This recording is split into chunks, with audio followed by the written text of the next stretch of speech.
Okay, good afternoon, OFW worldwide.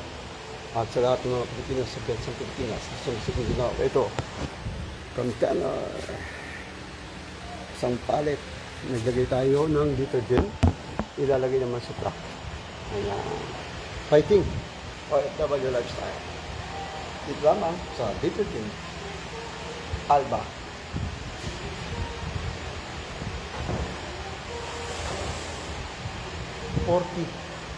Kailangan nalagay ko sa truck. Exercise suit. No? So, ayan. Oop. Bakit? Ayan. Ayan. So,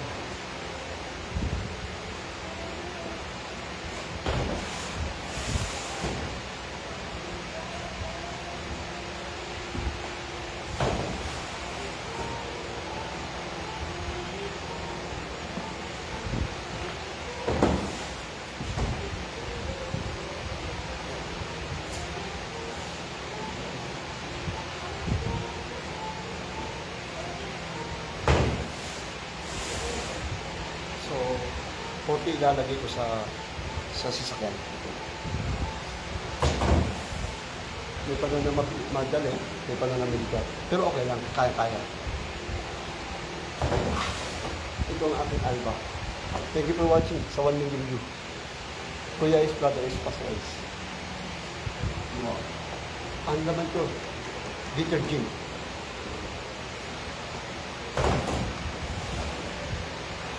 Mabigat pero okay lang.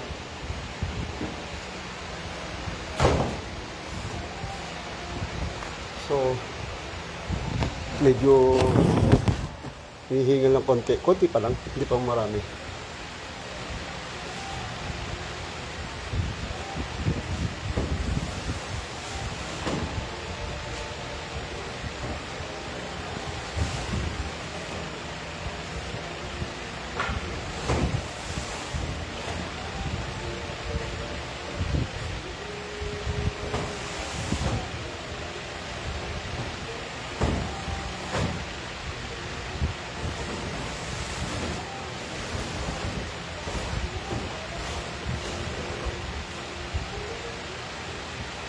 Kahapon, wala tayong trabaho. Ngayon, may trabaho. So, sa isang linggo, tatlong kalahati ako may trabaho. Kahapon, isang araw, traffic enforcer tayo, maulan. Pero okay lang.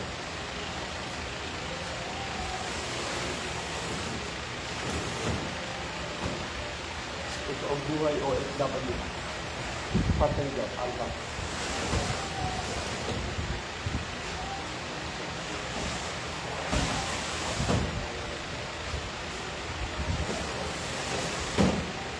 Tinuturo sa akin paano paglagay, paano pag-ooperate, tapos ako rin magkakarga sa truck.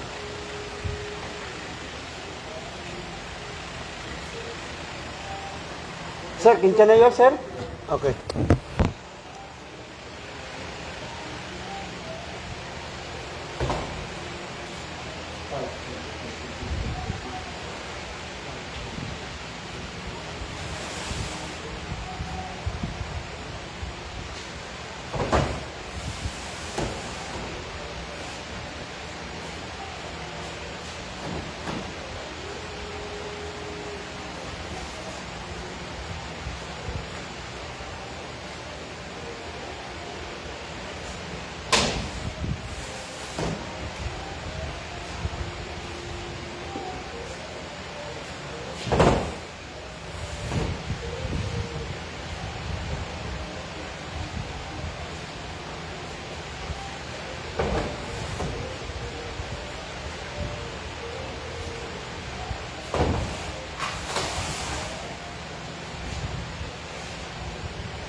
Ang pasok ko dito, 9 to 6.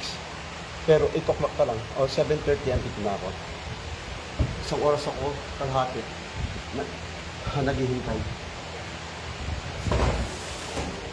Mas mabuti pang maaga kaysa mali.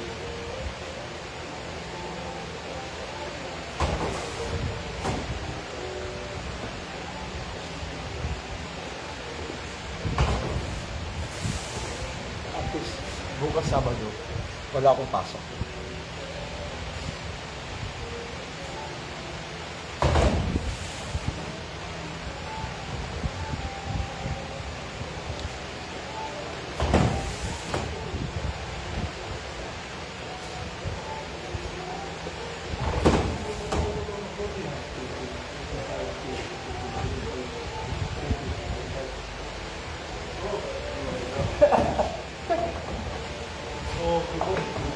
Ano yun?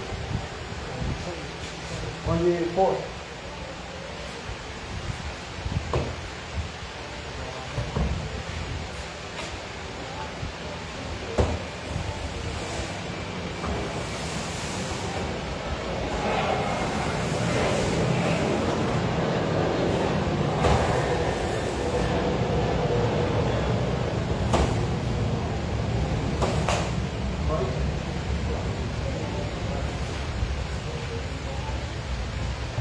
Excited. Sumobra lagay ko sa truck. Hindi ko napapansin. Marami na pala ako nilagay. Sir, close.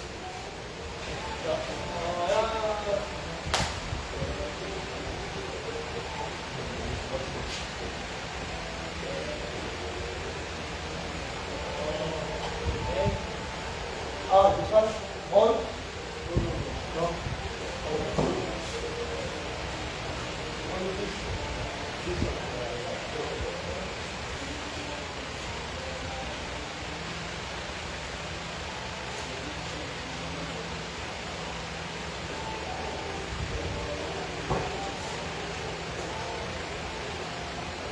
So, iba naman dito din yung lalagay ko. Ibang kulay naman. So, guys. Okay. Mabait si boss eh. Ayan.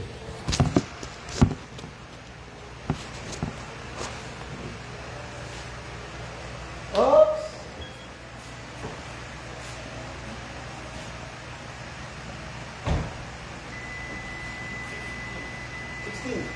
Okay.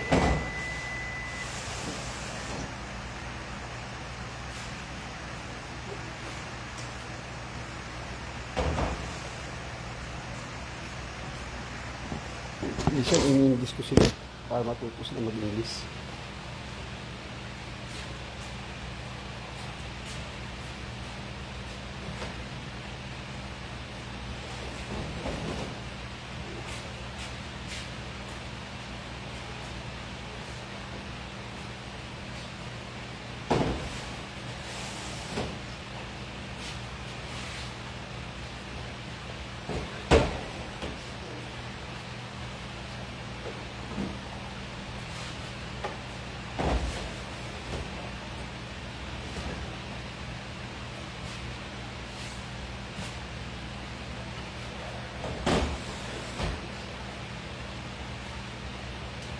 Para ako nag-gym, guys. Nag-gym.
Sir, easy. Tayo sa'yo. Tapos yun. Okay. No?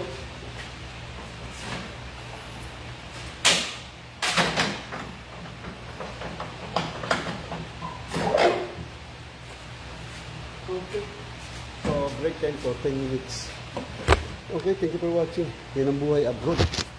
Dito sa bansang South Korea. Si Kuya Ace, Brother Ace, Pastor Ace. So, tayo ay ang ating style OFW. Kaya naiintindihan ko yung mga OFW kung status dahil naranasan natin kung ano kalagaan. Ito ngayon, hingal. No? Kasi mabigat din. Umaabot ng mga 56 na ganun. Puro detergent yan. So, inutusan nila ako yung paglagay, tapos yung pag-operate, tapos ilalagay nga ito sa galon, ilalagay ko sa truck. Tapos ito yung mga box. Mabait yung boss ko. So, yun, na-discuss. Okay, so misa pa muli, bilang isang OFW at isang mentor, advisor, pastor, o coach, ay lagi ko sinasabi na ayon sa Biblia na my life is in you, Lord, my strength is in you, Lord, my hope is in you, Lord. So, ang ating buhay ay talagang at ang lakas galing namin sa Diyos. So, laging mananalang sa Diyos, tapos nag-i-enjoy. Kaya mabigat, alam ko mabigat. Kasi kung mabigat na, tapos para bang mabigat pa damdamin mo, talo ka.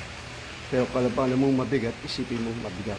Nag-gym ako, malakas ako, kaya ko to, trabaho ko to. Lalo kahapon wala akong trabaho. So, doon ako sa office sa church. Mula umaga hanggang gabi, puro ako trabaho. Tapos nag-practice namin ako ng pagiging baker. So, namamaster ko na yung Korean egg bread. Pag natikman nyo yan, guys, ang sarap. Sa halagang 5,000. Pero sa umpisa, pre-taste. Guys, lagi may pre-taste. Pag gusto nyo, nasarapan kayo, pwede kayong umorder. Yun yung sinasabi ng Bible na grab opportunity. No? Okay, maraming salamat. See you next time. God bless you. Saludo. Ako. Sa inyo lahat. OFW Boy Abroad Lifestyle. Dito lang. Bye-bye.